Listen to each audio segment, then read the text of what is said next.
الملك موسع للعطاء الممدود لا عدد عاد لعطائه ولا أحد حاد لآلائه وهو أعلى أولاد آدم وحواء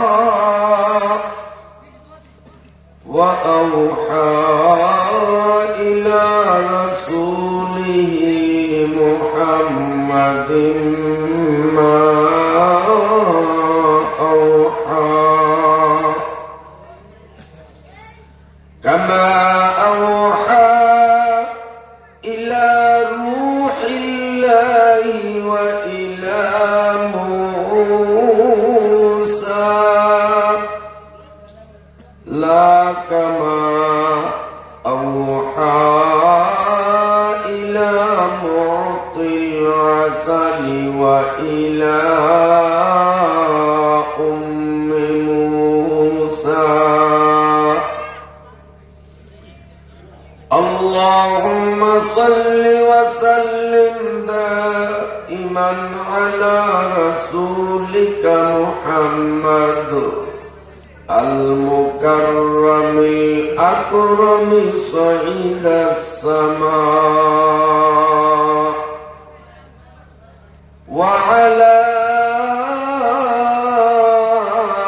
آله الصلحاء السعداء اللهم صل على محمد وعلى آل محمد كما صليت على إبراهيم وعلى آل إبراهيم إنك حميد مجيد اللهم بارك على محمد وعلى آل محمد كما باركت على إبراهيم وعلى آل إبراهيم إنك حميد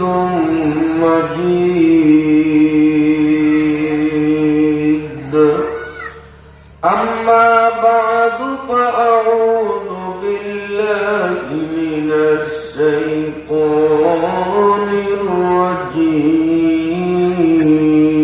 الرجيم بسم الله الرحمن الرحيم إن الذين قالوا ربنا الله ثم استقاموا تتنزل عليهم الملائكة ألا تخافوا ولا تحزنوا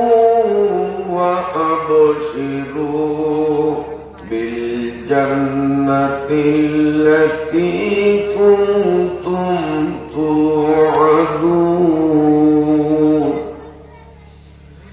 نحن أولياؤكم في الحياة الدنيا وفي الآخرة ولكم فيها ما تشتهي أنفسكم ولكم فيها ما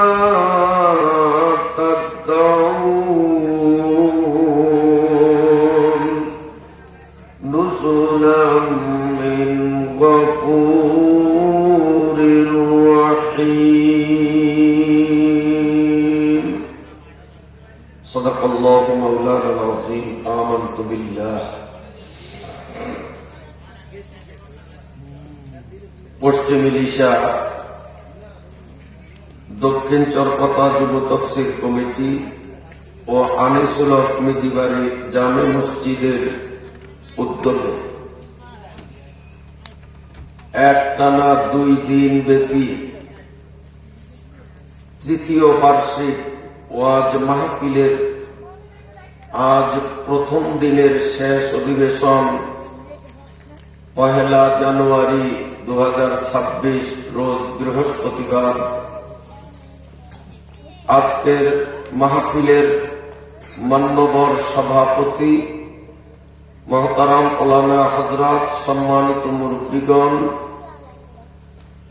এলাকার ধারে ও দূরের থেকে আগত উপস্থিত সর্বস্তরের সর্ববয়সের আমার দিনী ভাইয়েরা, পর্দার আড়ালের সম্মানিতা মায়েরা, বোনেরা ও মেয়েরা, আমি আপনাদের সামনে পবিত্র কোরআনুল কারীমের সূরা ফুসসিলাতের মধ্য থেকে সামান্য কিছু অংশ তিলাওয়াত করলাম।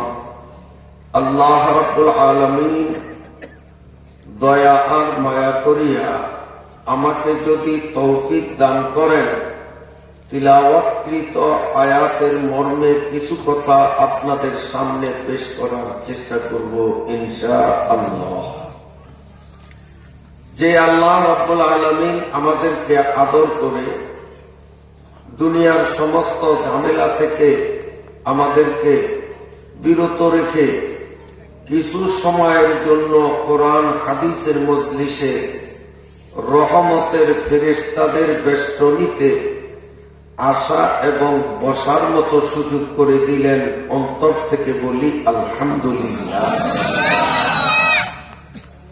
ওয়াজ মাহফিলে উপস্থিত যারা হয়, সশরীরে ময়দানে উপস্থিত হয়, তারা কত বড় ভাগ্যবান। এক এক মিনিটে মিনিটে 1000 ঘোড়া, 1000 গোলাম আজাদ করার চেয়েও অধিক সওয়াব আল্লাহ তাদেরকে দান করে। বর্তমানে বাজারে গোলাম পাওয়া যায় না। যদি গোলাম পাওয়া যাইত তো এক একটা গোলামের দাম কয়েক লক্ষ টাকা হইত।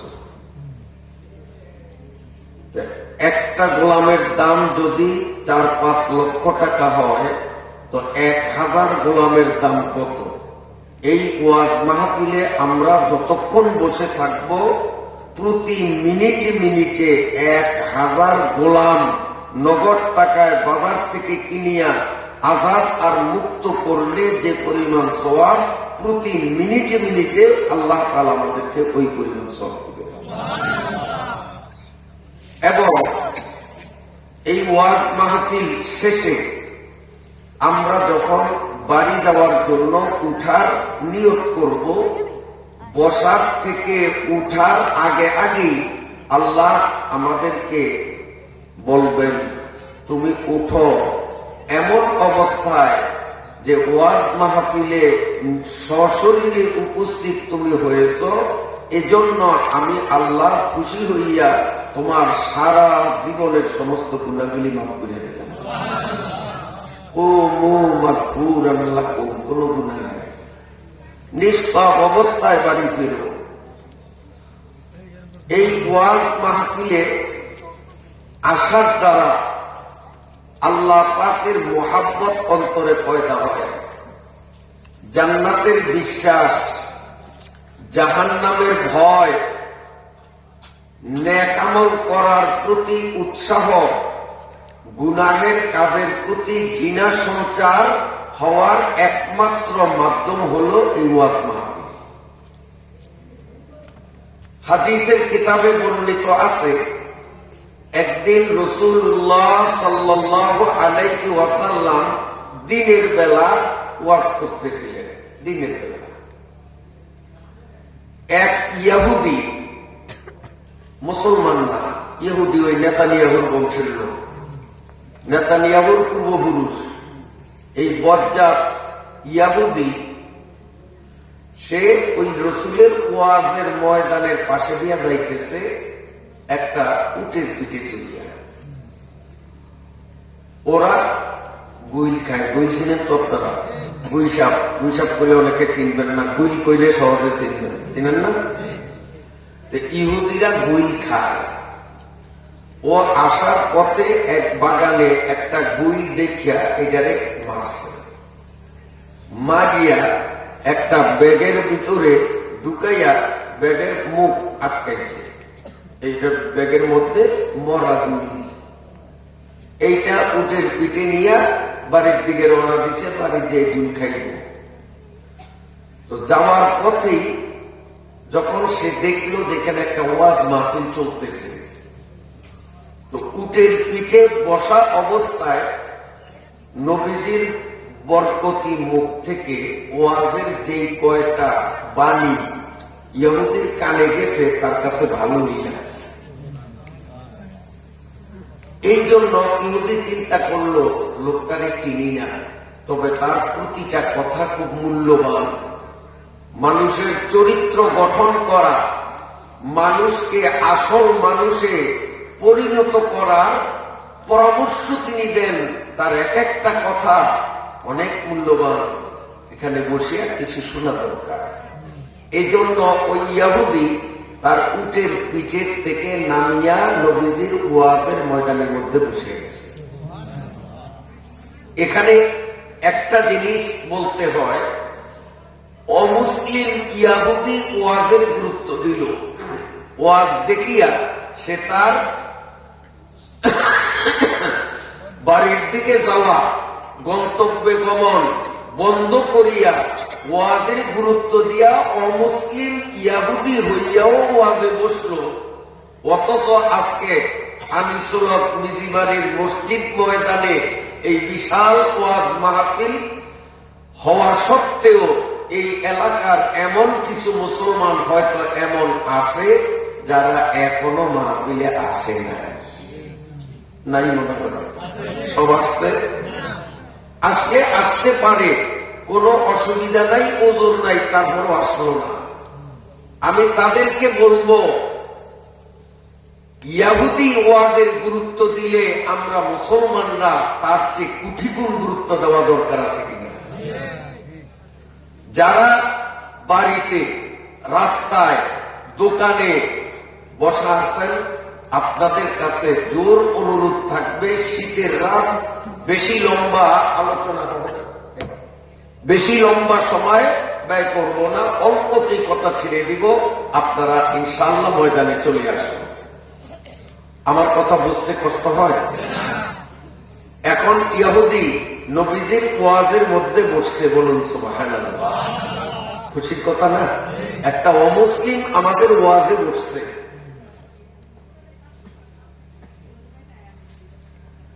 এরপরে নবীজি ওয়াজ করছে, মন লাগাইয়া ওয়াজ শুনছে, তার দিলে খুব তৃপ্তি লাগতেছে। ওয়াজ যখন শেষ হয়ে গেল, ইহুদি লোকদেরকে জিজ্ঞাসা করে, বক্তাটা কে?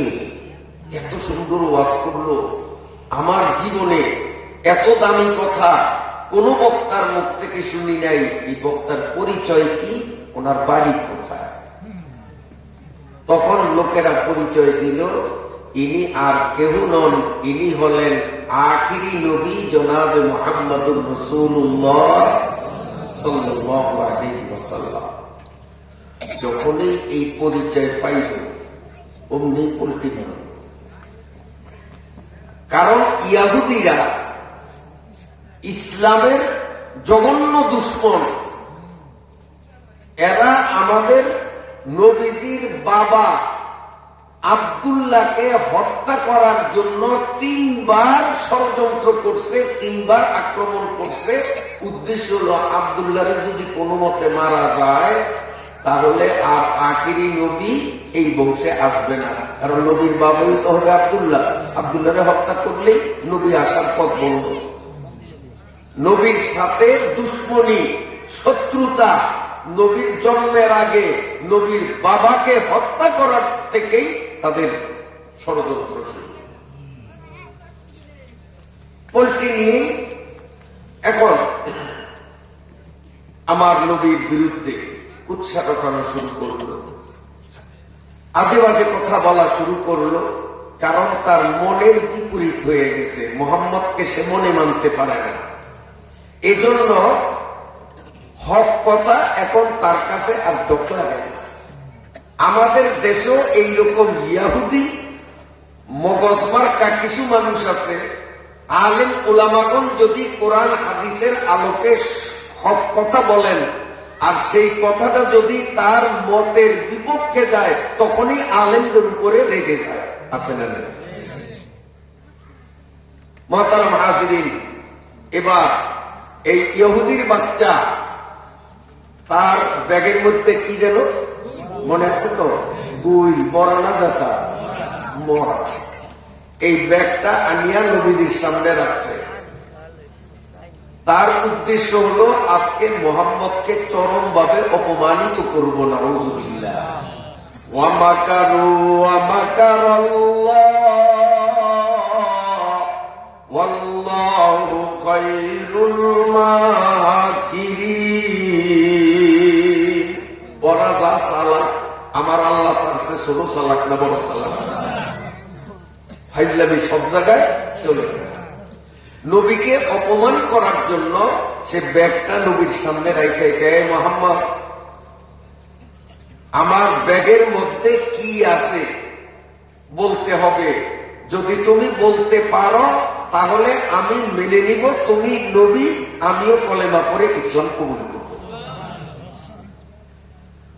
আসলে সে ইসলাম কবুল করার নিয়তে বলে না, আসলে বলছে যে একে তো গুই জেতা থাকলেও কথা কয়নি, বলে কথা কয় দেখলে সালাম দেয়। ও তো জীবিত অবস্থায় কথা বলতে পারে না, আর হইল মরা। তারপরে ব্যাগের মধ্যে যে গুইলা কি, এইটা তার নবী দেখে নেয়, দেখছে? তোর উদ্দেশ্য হইল আমার ব্যাগে কি জিজ্ঞাসা করলে উনি তো বলতে পারবে না, কারণ আমি যেটার মধ্যে মরা গুই রাখছি এটা তো উনি দেখে নেবে। বলতে না পারলে হাততালি দিব যে মোহাম্মদ বন্ড, মোহাম্মদ নবী না, আমার বেগও কি হইতে পারে না। আমার ভাইরা বাবাজিরা, ইহুদি যখন নবীজিকে বলছে, ও মুহাম্মদ আমার ব্যাগের মধ্যে কি যদি বলতে পারো তাহলে বিশ্বাস করব তুমি নবী, আমিও কলেমা পড়ে মুসলমান হব। আর যদি আমার ব্যাগে কি তুমি বলতে না পারো তাহলে তুমি ভণ্ড, তুমি নবী না, আজ থেকে কলেমার দাওয়াত বন্ধ হয়ে যাবে। আল্লাহ পাকের নবী সাল্লাল্লাহু আলাইহি ওয়াসাল্লাম বললেন, হে ইহুদির বাচ্চা, তোর ব্যাগের মধ্যে কি তুই রাখছস? আমি তো উঁকি মারিয়া দেখি নাই, দেখছিনি? তুই কখন এর মধ্যে কি রাখছ? আমি তো সেটা পাহারা দেই নাই, আমি দেখি নাই। কাজী তোর ব্যাগে কি আছে এটা আমি না বলিয়া, ব্যাগে যা আছে সে যদি কলেমা পড়ে তাহলে বিষয়টা কেমন হবে? সঙ্গে রে জুনে তেরা কালমা পড়া, সঙ্গে রে জুনে তেরা কালমা পড়া, উস্তনে হান্নানা ফির খতমে জলা, एक इशारा से दोबारा कर दिया, आसमां पर माहे को आए बासपा, उसने हन्ना फिर कदम जला। अल्लाहु আকবার, আল্লাহু আকবার। আমার ভাইরা বাবাজিরা, আল্লাহ পাকের নবী বললেন, ইহুদির বাচ্চা, তোর ব্যাগের মধ্যে যেই জিনিস, সেই জিনিসটা যদি আমার কলেমা পড়ে আমাকে নবী বলিয়া সাক্ষ্য দেয় তাহলে কেমন হবে?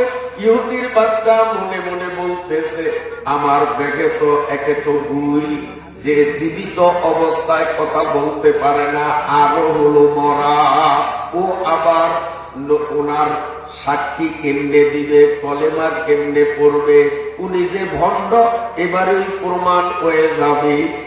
সাথে সাথে ইহুদি বলল, যদি আমার ব্যাগের ভিতরের জিনিসটা তোমাকে নবী বলিও সাক্ষী দেয়, তোমার কলেমা পড়িয়া যদি আমারে শোনায় তুমি যে নবী, আমি আর সন্দেহ করব না, আমিও কলেমা পড়ে ইসলাম কবুল করব।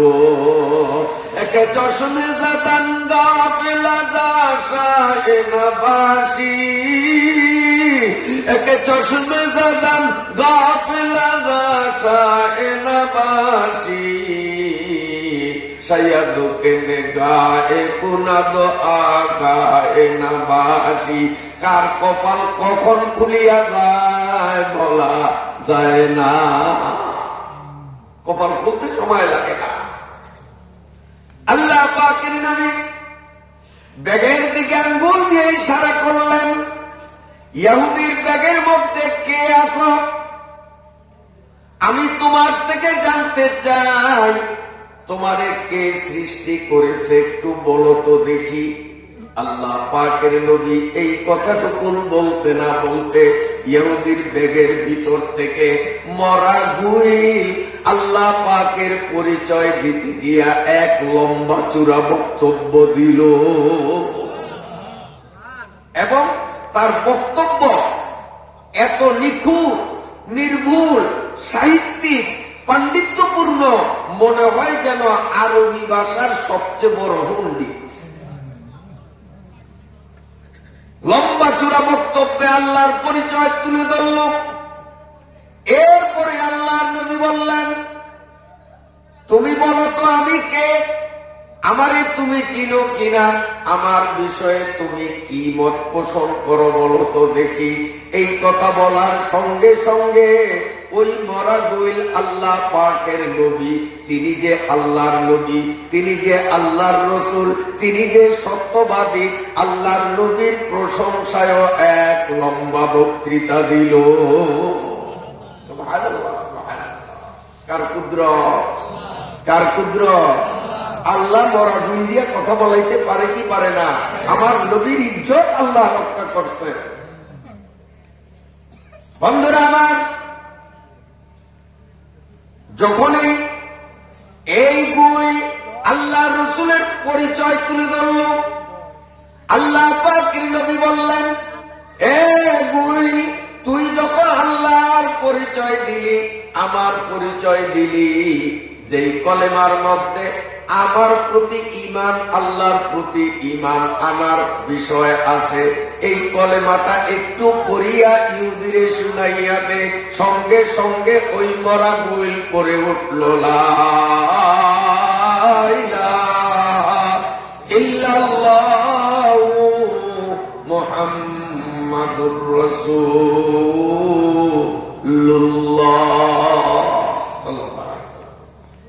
আল্লাহ নবী কয়েছিল, ইহুদি এখন কি করব? ইহুদি হাত জোর করিয়া নবীজির পাও ধরিয়া মাফ চায়, হুজুর আমি বেয়াদবি করেছি, আমারে মাফ করিয়া দেন, আমি আপনাকে তুচ্ছ করার জন্য, আপনাকে হ্যাও করার জন্য একটা ফন্দি করেছিলাম, কিন্তু নিজেই ধরা খেয়ে গেলাম। আমারে কলেমা পড়াইয়া আপনার পায়ের তলে জায়গা দেন, ইসলামের মধ্যে আমার জায়গা করে দেন। অমনি আল্লাহর নবী ইহুদির হাত ধরিয়া বললেন, তুই আমার সাথে বল লা ইলাহা ইল্লাল্লাহু মুহাম্মাদুর রাসূলুল্লাহ।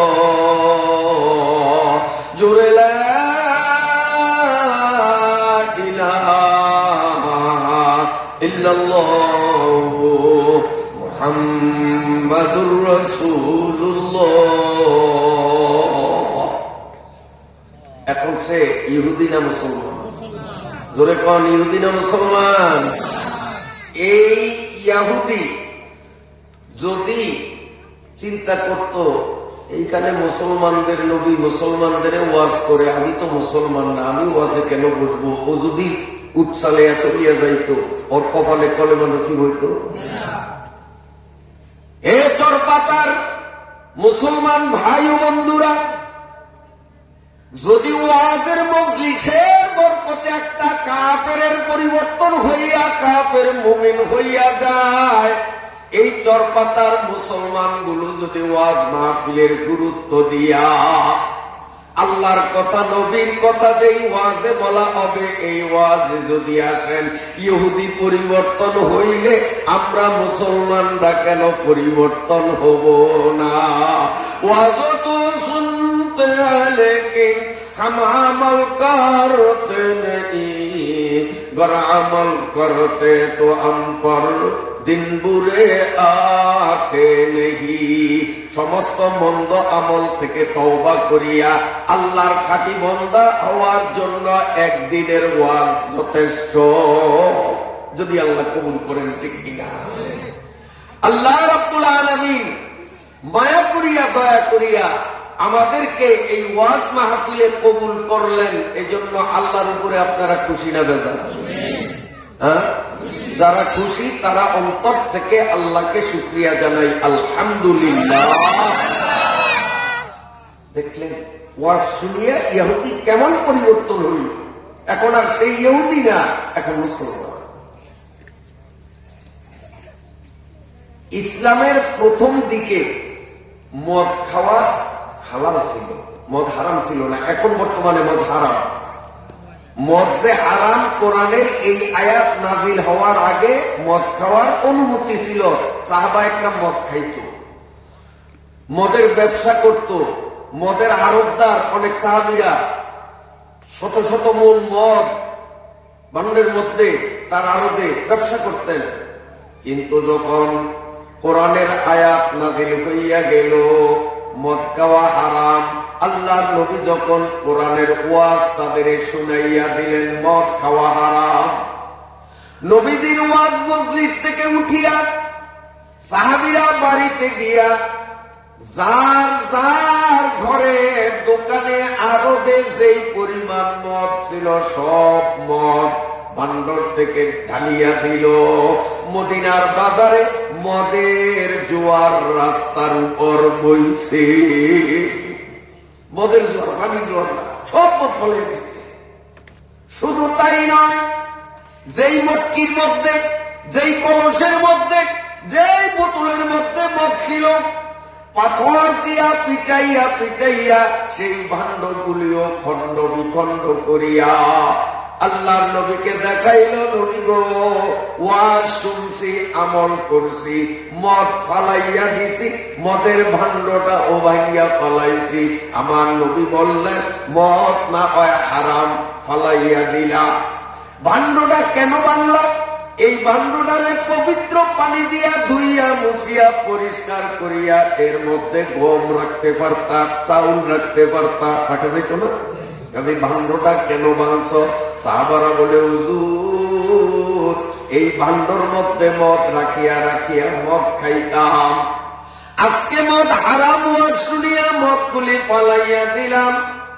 এই ভাণ্ডটা যদি ঘরে থাকে, ভাণ্ডটা দেখলেই আবার হয়তো মদ খাওয়ার নেশা আমার মধ্যে তৈরি হবে, মদ খাওয়ার নিয়ত হইতে পারে।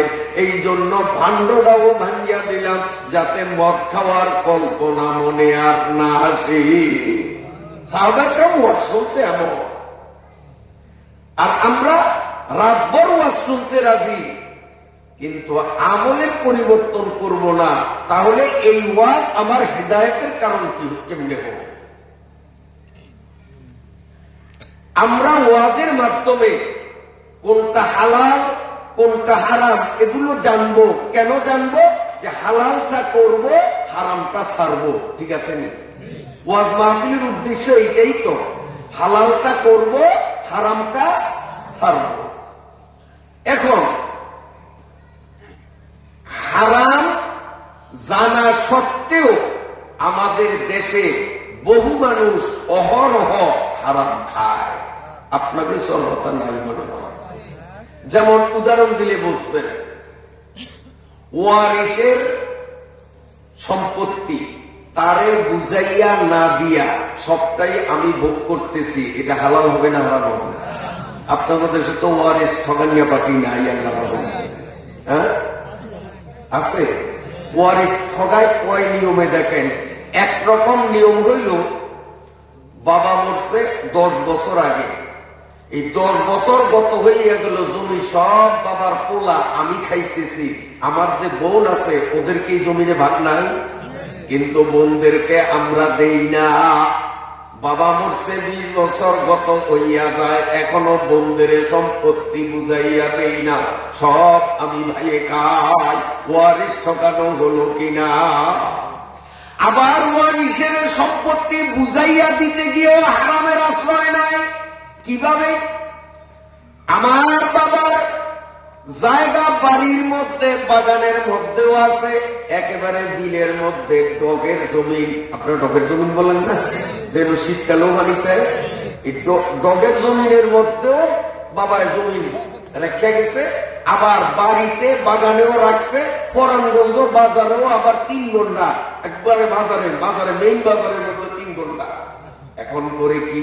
বন্ধেরে দেয় ডগের জমিন, বন্ধেরে দেয় বিলের জমিন, বাড়ির জমিন, বাগানের জমিন, বাজারের জমিন। ভাই খায়, তোরে তো দিছি, তোরে তো দিছি, পাবি ফরায়েদের অংশ মতে তুই এই কয় করা পাবি, তোরে এই কয় করা দক্ষিণের বিলের থেকে দিয়ে দিলাম।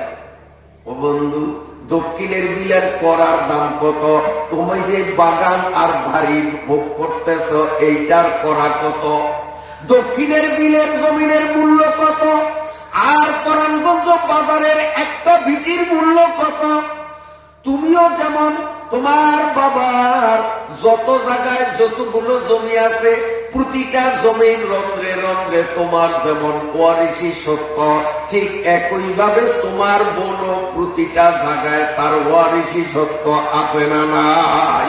অতএব বন্ধের শুধু করা আর গন্ডা বুঝিয়া দিলে হবে না, ওই বন্ধেরকে বিলের থেকেও দিতে হবে, বন্ধেরকে বাড়ির থেকেও দিতে হবে, বন্ধেরকে বাগানের থেকেও দিতে হবে, বন্ধেরকে বাজারের ভিটির অংশ দেওয়া লাগবে, নইলে ওয়ারিশ ঠকানো হবে।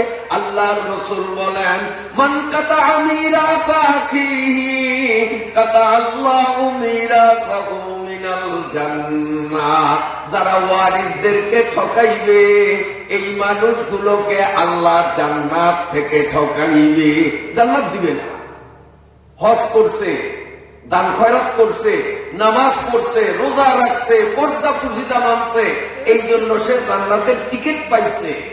জান্নাতের টিকিট নিয়া পুলসিরাত যখন পার হইতে যাইবে, তখন ফেরেশতারা বলবে, কই যাও? বেহেশতে যাবো, এই যে টিকিট আছে। ফেরেশতারা টিকিটটা নিয়ে বলবে, টিকিট থাকলেই বেহেশতে যাওয়া যাবে না, যেহেতু দুনিয়ায় তুমি ওয়ারিশদেরকে জায়গা বুঝাইয়া দাও নাই, আজকে বেহেশতের মধ্যে তোমার জায়গা বুঝাইয়া দেব না, তোমার লাথি মারিয়া জাহান্নামে ফেলে দেব। হাজী সাহেব জাহান্নামে যাবে, নামাজি সাহেব জাহান্নামে যাবে, রোজাদার সাহেব জাহান্নামে যাবে। অপরাধ শুধু কেন? ওয়ারিশদেরকে ঠিকঠাক মতো সম্পত্তি দিল না।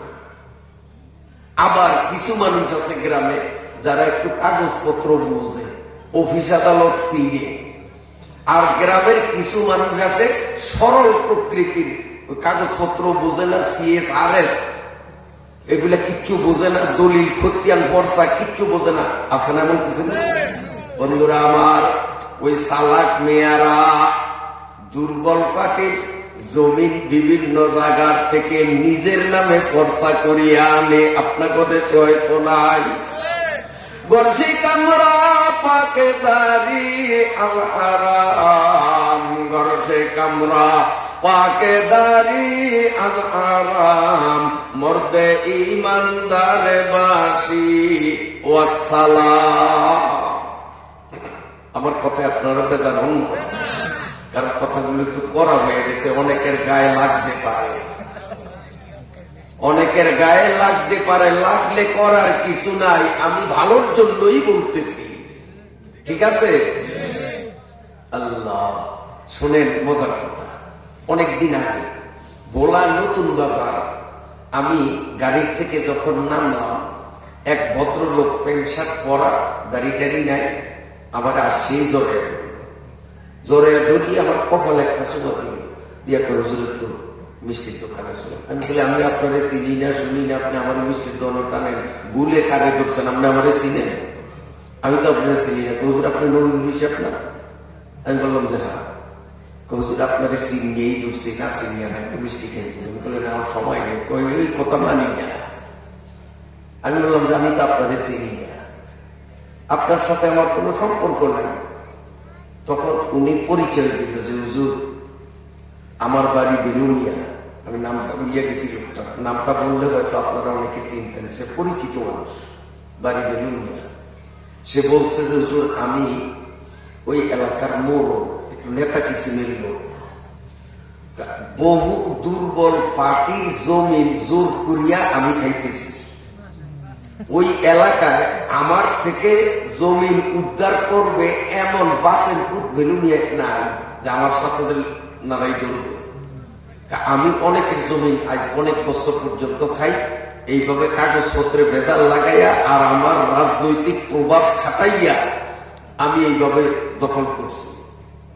এই কথা বলার পরে দেখলাম লোকটার দুই চোখ থেকে পানি ঝরা আরম্ভ হয়ে গেল। ফুফাইয়া ফুফাইয়া কান্দে আর বলে হুজুর আপনি গেল কিছুদিন আগে বেলুনিয়া পরের হক সম্পর্কে বিস্তারিত আলোচনা করেছিলেন, সেই ওয়াজে আমি ছিলাম। আপনার ওয়াজ না, আল্লাহ এবং আল্লাহর রসুলের ওয়াজ। কথা ঠিক আছে নি? যেহেতু আপনি কোরআনের এবং হাদিসের থেকে আমাদের বাংলা ভাষায় কথাগুলি বুঝাইছেন। লোকটা কান্দে আর বলে হুজুর ওই কথা আমার দিলের উপরে অ্যাকশন করছে। আমি সেই দিন ওই মাহফিলের মুনাজাতে আল্লাহর সাথে ওয়াদা করছি, মাবুদ গো আমি যদি এইভাবে পরের হক নষ্ট করি জাহান্নামের আসামি হব, জাহান্নামের আগুন তো সইতে পারবো না। অতএব মালিক তোমারে কথা দিলাম আগামীকাল এলাকায় যাইয়া আমার নিজের খরচে আমি আনিয়া যার যার পাওনা তারে ফেরত দিয়া দেব।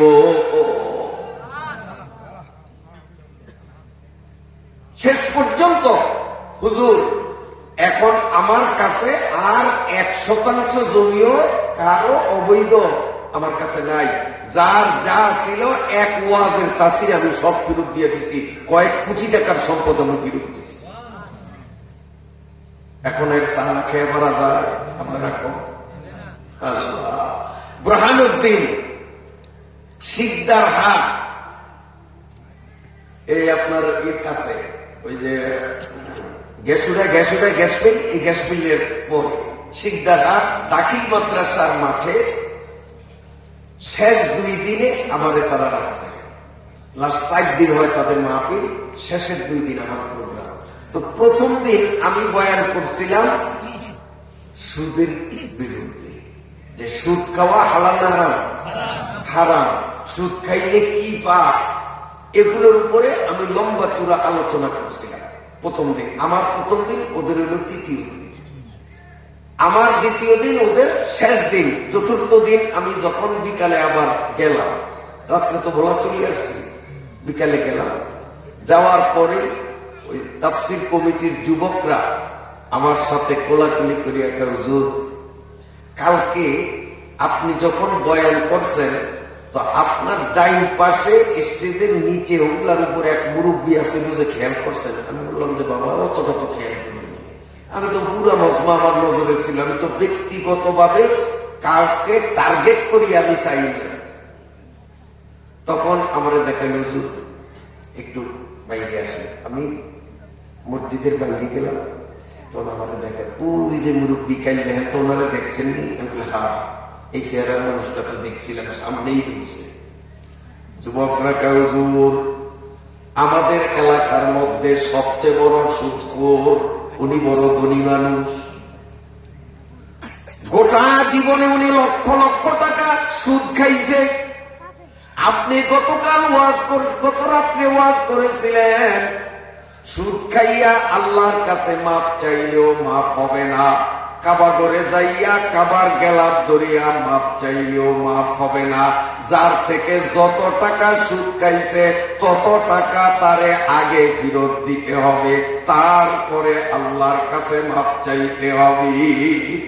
সুদ খাইছি 50,000 টাকা, ফেরত দিলাম না 50 পয়সা, একবারে কাবা ঘরে গেলাপ ধরিয়া যদি কই আল্লাহ আর জীবনে সুদ খান না, তুমি মাফ করিয়া দাও, মাফ হবে না।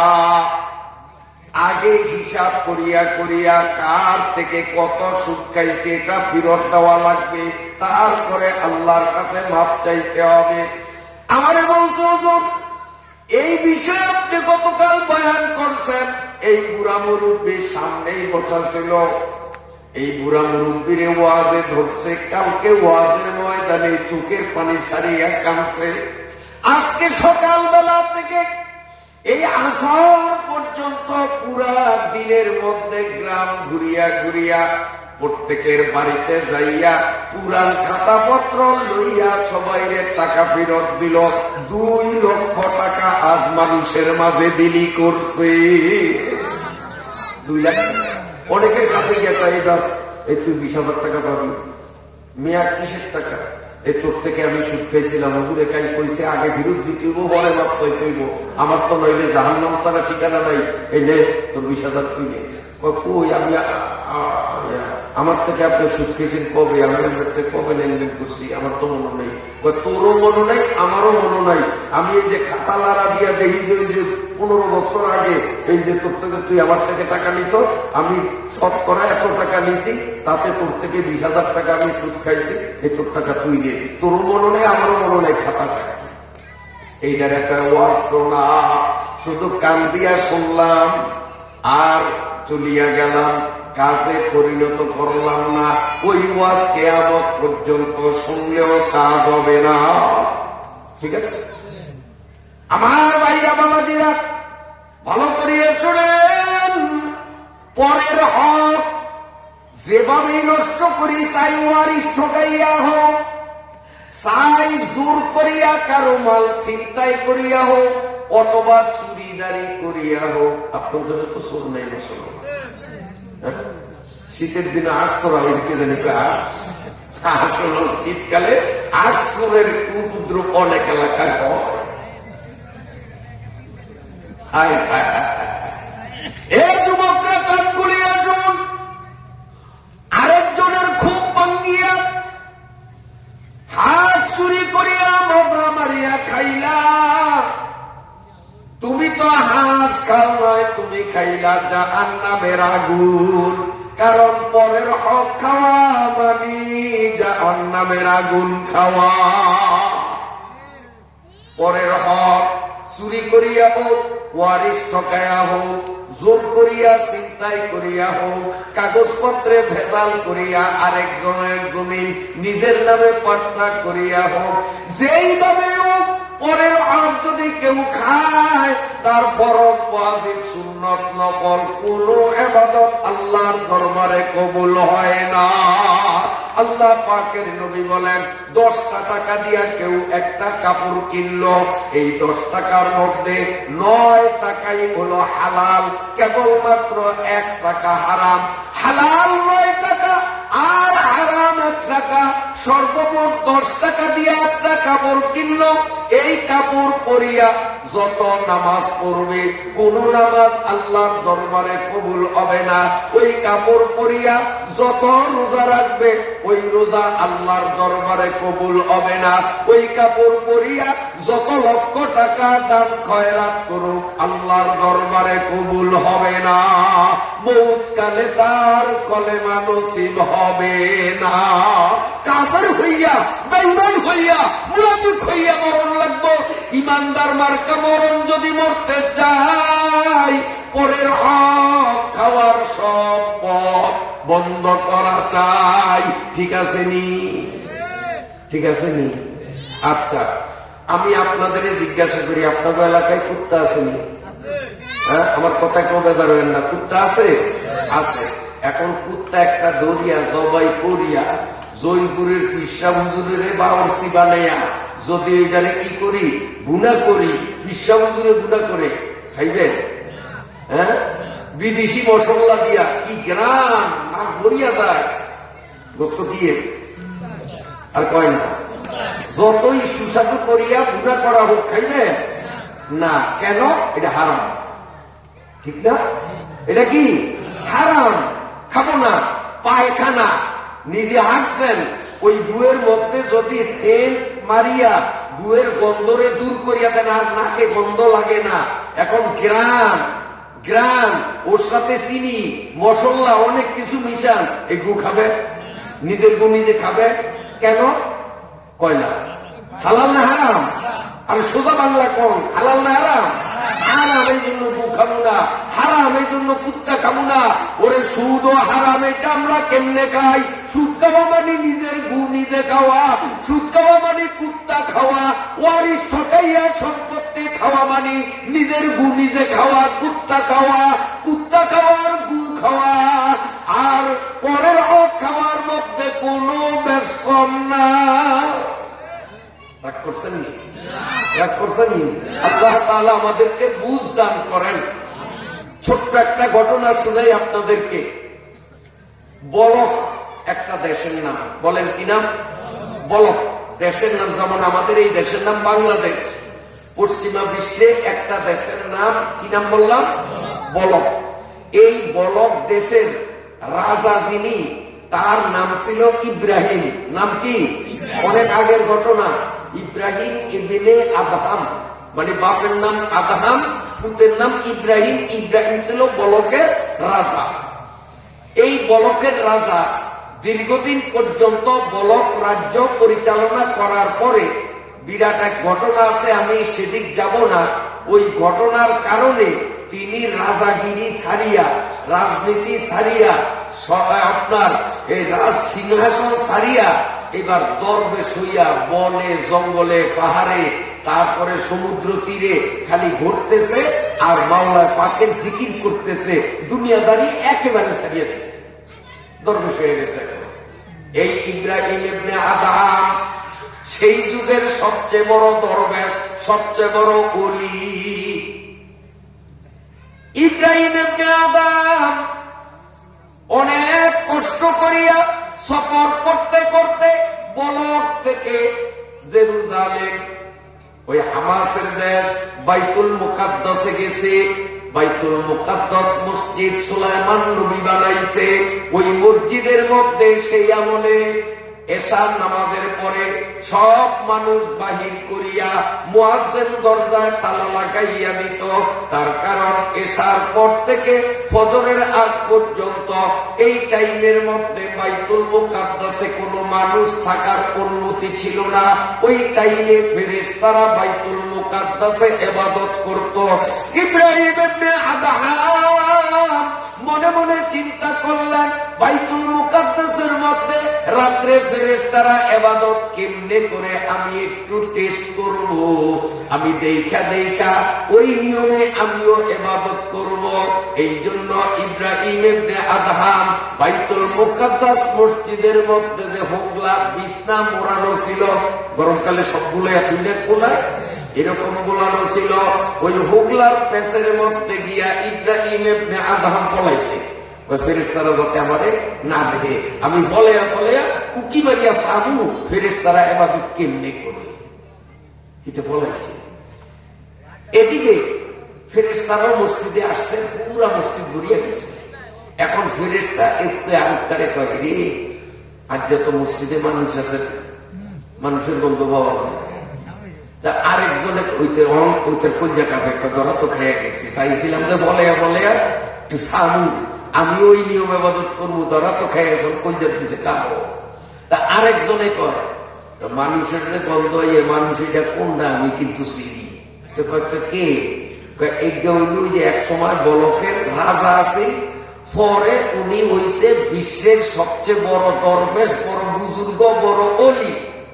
কিন্তু এই মানুষটা গত 1 বছর পর্যন্ত 2টা খাজুর পরের হক, 2টা খাজুর খাওয়ার অপরাধে 1 বছর যাবৎ এত বড় অলির কোন ইবাদত আল্লাহর দরবারে কবুল হয় না। উনি বিশ্বের সবচেয়ে বড় অলি, বুজুর্গ, কিন্তু ওনারই আবাদত কবুল হয় না কতদিন? 1 বছর। অপরাধ 2টা খেজুর।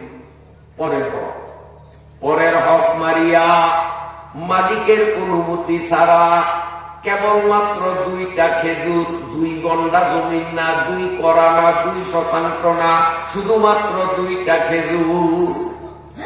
পরের হক 2টা খেজুর খাওয়ার অপরাধে দীর্ঘ 1 বছর তার ফরজ, ওয়াজিব, সুন্নত, নফল কোন ইবাদত মালিকের দরবারে কবুল হয় না।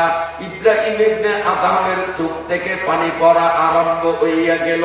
এদিকে ফেরেশতারা ইবাদতে মগ্ন, আর ইব্রাহিম ইবনে আদম কাঁদতে কাঁদতে কাঁদতে কাঁদতে সারাটা রাত কাটাইয়া দিলেন। ফজরের নামাজের পরে সেই বাইতুল মুকাদ্দাস থেকে শত শত মাইল দূরে মদিনার উদ্দেশ্যে রওনা দিলেন। হাঁটতে হাঁটতে দীর্ঘ অনেক দিন পথ চলতে চলতে মদিনার বাজারে আসিয়া খেজুর যেই পট্টিতে বিক্রি হয়, ওই খেজুর পট্টিতে ঢুকিয়া একটা দোকানের সামনে দাঁড়াইয়া দোকানদার যুবককে বলে, বাবা, গত বছর এই ঘরে এক মুরব্বী খেজুরের ব্যবসা করতেন, বর্তমানে ওনার দোকানটা কোথায়?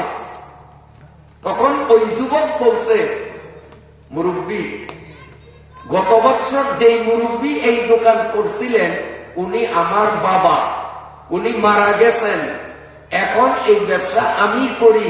মনে হয় আমার বাবার বন্ধু মানুষ, আপনি কিছু বলার থাকলে আমাকেই বলতে পারেন। আমার বাবা উনি দুনিয়ায় না।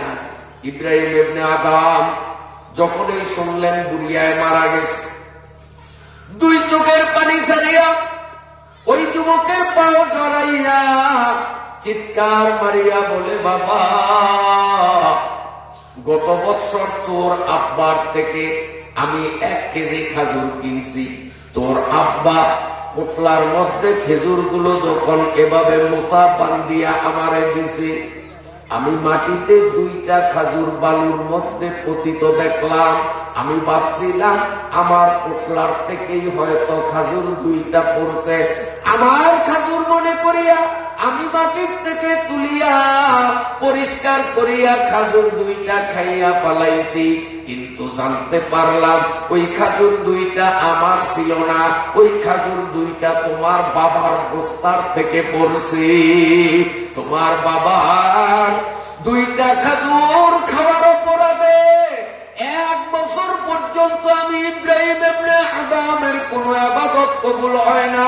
বাবা, দয়া করিয়া খেজুরের অপরাধ আমারে মাফ করিয়া দাও। যুবক বলে, মুরব্বী, বাবা যখন ছিলেন খেজুরের একক মালিক তিনি ছিলেন, যেহেতু এখন বাবা দুনিয়াতে নাই, ফারায়েজের অঙ্ক মতে এই খাজুরের মধ্যে আমারও ভাগ আছে, এই খাজুরের মধ্যে আমার 2টা বইনেরও ভাগ আছে। ফারায়েজের অঙ্ক হিসাবে এই খেজুরের মধ্যে আমার মায়েরও অংশ আছে। আছে না নাই? আছে না নাই? কারণ বুড়িয়ার স্ত্রী স্বামীর হক পাইব না, 2 খাজুরের মধ্যে স্ত্রীর হক আছে, ছেলের আছে, মেয়ের আছে। যুবক বলে, মুরব্বী, আমার অংশে যেই পরিমাণ আমারটা আমি মাফ করে দিয়েছি, বোনদের হক আর আমার মায়ের হক মাফ করার ক্ষমতা তো আমার না। ইব্রাহিম ইবনে আদম বললেন, বাবা, তোর 2 বইনের ঠিকানা দে, তোদের বাড়ি কোথায়, তবু ঠিকানা দে, আমি তোর মায়ের কাছে যাব, তোর 2 বইনের কাছে যাব। ইব্রাহিম ইবনে আদম এই যুবকের মায়ের কাছে যাইয়া তার অংশ মাফ করাইলেন। এরপরে একে একে যুবকের 2 বইনের বাড়িতে যাইয়া সেই অপরাধও তিনি মাফ করাইলেন। এরপরে আবার তিনি হাঁটতে হাঁটতে বাইতুল মুকাদ্দাস গেলেন। আগের মতো আজও তিনি হুগলার পেচের মধ্যে পলাইয়া রইলেন। রাত দুপুরে ফেরেশতারা ভিতরে ঢুকিয়া বলে, আজও তো মানুষের গন্ধ পাওয়া যায়। আরেক ফেরেশতা বলেন, আর অন্য কোন মানুষ না, সেই ইব্রাহিম ইবনে আদম পরের 2টা খেজুর খাওয়ার অপরাধে 1 বছর পর্যন্ত যার কোনো ইবাদত আল্লাহর দরবারে কবুল হইত না। অনেক কষ্ট করিয়া মদিনায় যাইয়া এই খেজুরের মালিক যে প্রত্যেকের থেকে সে মাপ চাইয়া এবার আসার কারণে এখন থেকে নিয়মিত তার ইবাদত আল্লাহর দরবারে কবুল হয়। গরসে কামরা পাকেদারি আব আরাম, গরসে কামরা পাকেদারি আব আরাম, মর্দে ইমানদার বাসি ওয়াসালাম। যদি ইমানদার হইতে হয় তাহলে হারাম খাওয়া বাদ দেওয়া লাগবে। ঠিক আছে নি? ঠিক আছে নি? রাসূলুল্লাহ সাল্লাল্লাহু আলাইহি ওয়াসাল্লাম বলেন, যেই ব্যক্তি হারাম খাইল, এই হারাম খাওয়া দ্বারা রক্ত মাংস বীর্য শরীরে তৈরি হইল, ওই শরীর কোনদিন মাওলার জান্নাতে যাইতে পারবে না। ওই শরীরের ঠিকানা হবে জাহান্নাম। জাহান্নাম বড় কঠিন। কেমন কঠিন একটু না বললেই নয়। মিশকাত শরীফের প্রথম খণ্ডে হাদিস এসেছে, আমার দিকে তাকান। রাসূলুল্লাহ সাল্লাল্লাহু আলাইহি ওয়াসাল্লাম বলেন,